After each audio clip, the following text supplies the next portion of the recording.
and welcome to No Tactics. I'm Oscar. And I'm Tom. In this video, we're going to talk about our top 10 most woke nonsense things in football. We'll have a chat about the fucking game. I don't really need to explain this one. It's kind of a trend at the moment on Twitter. But let's kick things off. Number 10, and that is set piece coaches.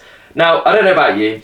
I actually don't mind it, maybe because I'm an Arsenal fan and we do well from them. But it is some utter woke nonsense now that the camera pans straight to the set piece coach. It's like they're another character in like WWE or something, and it adds to the spectacle, adds to the narrative. That's a load of tosh, isn't it? Absolutely. They're almost like an assistant manager, but their only job is to be able to make sure that the set pieces are set out perfectly. And when it goes wrong, it is hilarious. And they're like, oh my god, no. But then when they score a goal from a corner, they're like, yes. Yeah, no, that's me. And then everyone's jumping on them and celebrate. It's ridiculous. But it's funny now, they literally are considered like players or just part of the team. So, yeah, I don't know. Woke nonsense, though, if you ask me. Absolutely woke nonsense.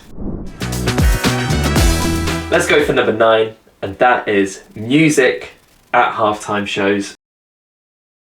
It's not the Super Bowl. Disgusting. It isn't the Super Bowl, and I don't understand why you have to have music at halftime, because everyone's happy to wait. Everyone's there for the game. They're not there for the music. They're not there for the. Well, I was at the Brighton game the other day, and they had a full orchestra come out and start walking in front of the crowd. I didn't understand it. Disgrace. I want to see David James save an 8-year-old's shot at a penalty and save them all and make them cry. That's what football's about. None of this Ariana Grande performing at half time. Okay, well then number 8. Yeah, number 8. Let's talk about holes in the back of socks. I don't get it. Do you know what this is about? It's a fashion statement. The clubs are worth so much money. Like, if your socks don't fit you, buy bigger socks. That's it. It's just to be able to show that they have big calves. The only person that needs to do it is Jack Grealish. And they probably have extra large socks for Jack Grealish for that reason. And you know what? If you're some parent who's forked out 70, 80 quid for a kid's football kit, only to see your son or daughter cut the back of the socks, I'll be absolutely livid. I'm going to have to buy new socks again and again and again. It's a disgrace. Absolutely ridiculous. I don't understand. And the lowering of the socks as well, actually. Sorry, another one. Lowering the socks. If you're a sick player, you get away with it. Yeah. But if you're a dusty baller and you've got your socks down low, what are you doing? I think that could also be, I know this isn't on the list, but it could also be down to the small shin pads. Oh, God. Don't get me started on shin pads, It's though.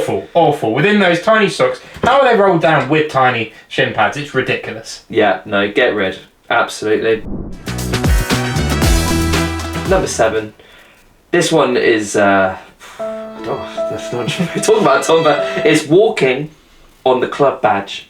I think it's a weird respect thing that you're not walking on the club, are you? You're just walking on a picture of the badge.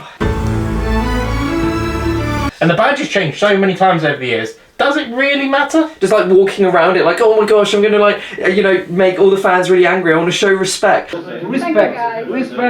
There's too much respect in football, right? And that's a fact. I want to see someone absolutely stomp the shit out of someone's badge.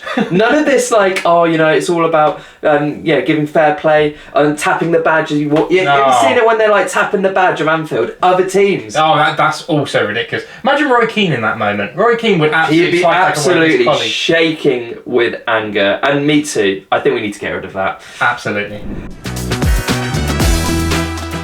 Number 6. We have football getting rid of our beloved Soccer AM.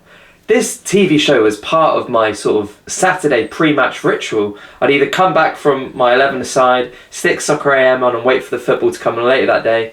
But now I have this empty hole in my heart because they got rid of it. Absolutely, and I think it just made a Saturday worth being up for. You were always excited to be able to get home, either from football or just when you sleep in a little bit, to watch Tubes absolutely make a difference to our Saturday morning. But now what do we have to do in the morning? I've got to watch 2 hours of pre-match build-up on TNT Sports.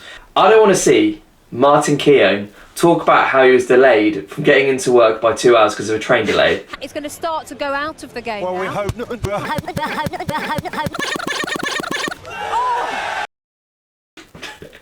I don't want to see it. I want to see prime Soccer AM with our familiar favourites like Tubes. But no, it's utter woke nonsense, they got rid of it. It's ridiculous. Number 5, and that is the light shows and the pyrotechnics at football matches. I think it's quite close to the music at half time, but what are we doing? Why do you need to have a massive light show, a pyrotechnics where there's flames going out over everyone? It's exciting to see for the first time you ever see it, and then after that you think, what's happening? It's just a fire hazard. Absolutely. And that probably isn't woke nonsense of me saying that. But at the end of the day, if you've got epilepsy or if you're scared of fire, then it's just not the same.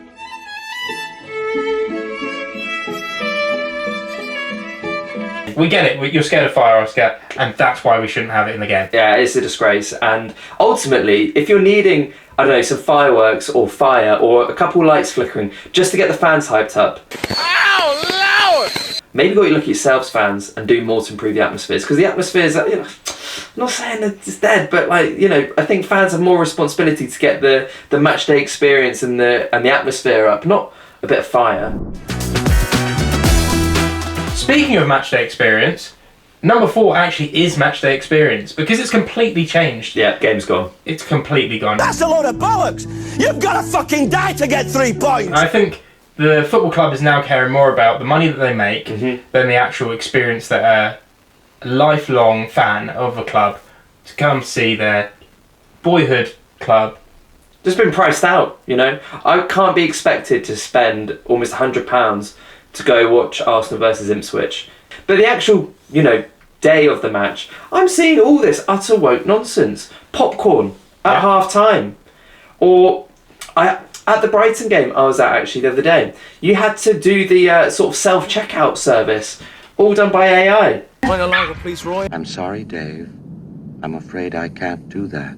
What? No, sorry. I want to wait for 15 minutes to then go miss the second half in a queue to get my pint.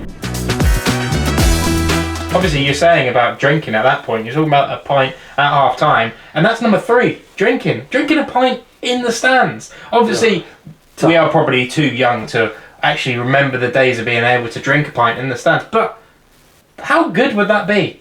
Mate, honestly, all I'd want to do is get my pint and sit down and enjoy the match and then chuck it at a player. Absolutely. But for some reason, they can't trust me to do that. You're only allowed to buy like 2-3 per person. Well, what if I want to buy 5 or 6 and get angry? 5 beers, 6 beers, 7 beers. It's an utter disgrace. And the prices, oh my God. It's like they can't even fund my alcoholism. I know. I have to now go to the pub at 10 a.m. and drink 6 or 7 pints just to get me in the mood. It's ridiculous, and that is woke. Woke nonsense. Number 2. And this one's actually a bit of an irritating one for me, and this is just TV. TV fixtures, how they've manipulated everything in terms of when games are on. That's disgusting! Disgusting! I can't watch my team at 3 p.m. on a Saturday. And that has been a law since the 60s that will never change because of some outdated rule which meant you can't watch it and you have to go to your local football team. Well, I get that. Yeah. But football's now a global game. And I can't believe it, but if you go to any other country in the world, you can watch any game, anytime, no problem. It's all here and it's all football, always! But on a Super Sunday, I've got to watch Wolves versus Southampton because that's the game that's on TV. Utter woke nonsense. I think it's ridiculous. Like the Leicester United game that's coming up, 2 p.m. They've got another game on that I don't want to watch. I want to watch the game of the team that I actually support. Oh shit! They've bloody scored! Fair play, but I can only watch that if I'm in Germany because you can watch it on a German channel without a doubt. But in Sky Sports, BT Sport just doesn't happen. And also alongside that, why is it all on different channels? Oh, mate. I got the Night TV package the other day and thought, I'm going to be able to watch loads of football. Nope, can only watch a bit of it. You have to get Sky Sports 9 Plus on the red button. Like, mate, just have it on one channel or one subscription-based service. On Netflix. Oh! Yeah. I would happily pay £1 million a year for that. But instead, I'm paying £1 million a year for just, like, multiple channels, which then I have to get a subscription for or a free trial for. Do you know how much I pay for this shit? Just scrap it, mate. Give me a season ticket where I can watch every single game of my team. I don't want to have to watch Burnley ever again. Number 1, and this is a problem that affects all fans. It's VAR. Just get rid of it. I'm done with it. We've watched 3 seasons now of VAR. I've lost count, mate. And it's just ridiculous. Honestly, they brought it in, I think it was the World Cup, they started bringing VAR in, and it actually worked quite well.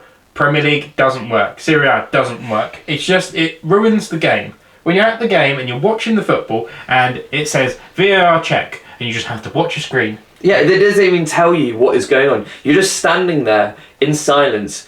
And it's almost like they're disrespecting the fan. What they need to do is just mic up the referee, tell us what's going on. But instead, they're scared. They're hiding behind VAR and not telling us what is going on because it's all a conspiracy, mate.